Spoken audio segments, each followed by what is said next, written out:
দেখুন, আমি পুরী বেড়াতে গিয়েছিলাম আর সেখানে আমি কি কিনেছি তোমাদের সাথে শেয়ার করছি। দেখুন, পুজোর সময় তো অনেক শাড়ি কিনেছি, তো এখন আমি পুরীতে গিয়ে কোনো শাড়ি কিনি না, কি কিনেছি দেখুন। দেখুন কত সুন্দর একটা জগন্নাথের মুখ, কৃষ্ণ ঠাকুর কিনেছি। দেখুন তার মুখটা জগন্নাথের আর বডিটা পুরো কৃষ্ণের। দেখুন কত সুন্দর ঠাকুরটা, তো দেখে আমার খুব পছন্দ হয়ে গেল, এটা কিনেছি।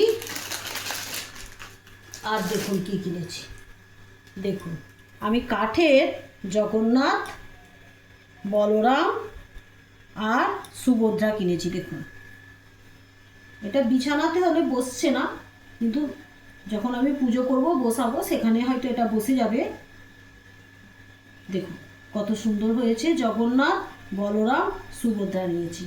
আর দেখুন কি নিয়েছি, দেখুন প্রতিদিন ফুল তুলি ঠাকুর পুজো করার জন্য, সেই জন্য একটা ফুলের সাজি নিয়েছি। এই সাজিটা কেমন হয়েছে তোমরা আমাকে কমেন্টে জানাবে। দেখুন সাজিটা কত সুন্দর।